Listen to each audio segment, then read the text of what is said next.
This is a Trail Sport edition, so yours might look slightly different, but the disassembly process should be the same.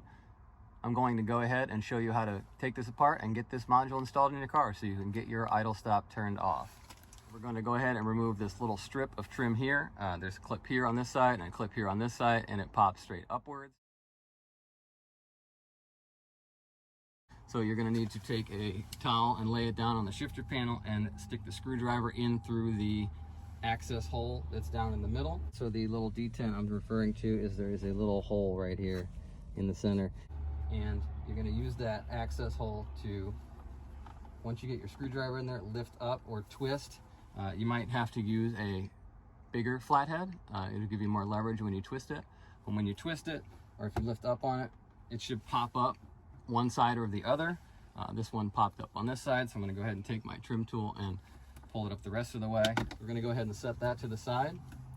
So the next thing we're going to be removing is our shifter panel here. It is just clipped in all the way around. I'm going to stick my hand down in here and I'm going to pop this end up on this side. And once I get this side starting to get loose, I can work my way around and try and loosen all of the other clips by just lifting up, start popping up the clips around the way. And then once you get the front out, the back will come out as well, or you can start with the back first and pop the front up last. It's really up to you. It is just clipped in. So we're going to go ahead and remove, there's 3 connectors under here. There's one for the idle stop switch, there's one for the shifter switch, and then there's a light connector over here. So there is a small tab that you have to press in to release the connector. And once you unplug the connector, you can unplug the other 2 as well. And then we can move our shifter panel out of the way and set that on the seat over there.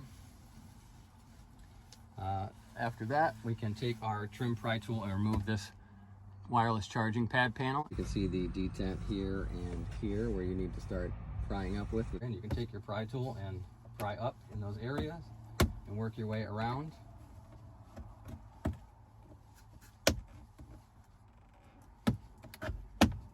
And once you get the front clips out, it will slide towards you, and there is one connector on the bottom side of that as well that you will need to unplug.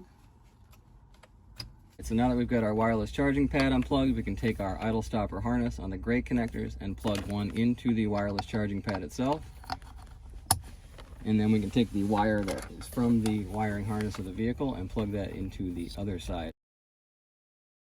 So the wireless charging pad has 2 hooks on the back. We're going to make sure those go in the proper slots back there. And once those are clipped in, we can push down on the panel and it should snap back into place.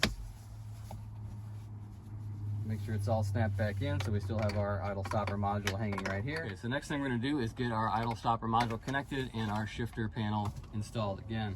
So we're going to take our idle stopper module and we're going to run it underneath again. And we're going to pull it up through this hole in the console here.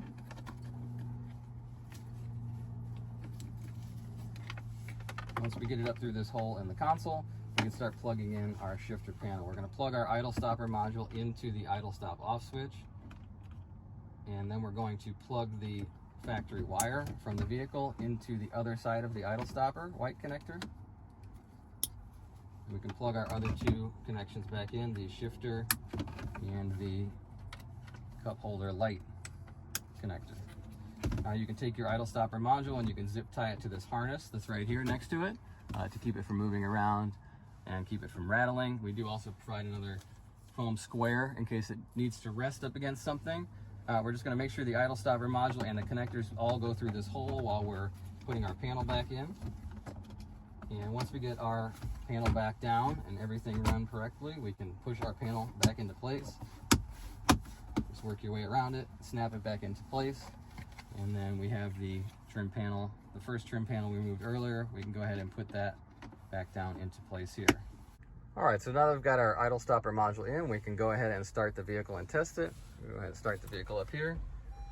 And we're going to watch up on our gauges in about 5 to 7 seconds. Up in the top corner on the left side by the park indicator, you're going to see the idle stop light turn on in a second. There it goes right there. That's letting you know the system is off. And then at any time, if you want to, you can reach down and push the button and turn it back on or off again.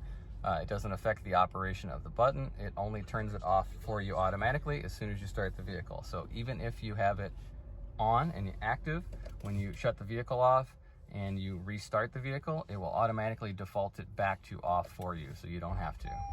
So I'll restart it again and wait the 5 to 7 seconds, and up by the park indicator, we should see the idle stop off light come on. And there it was right there. So thank you very much for watching this, and we hope you enjoy your idle stopper.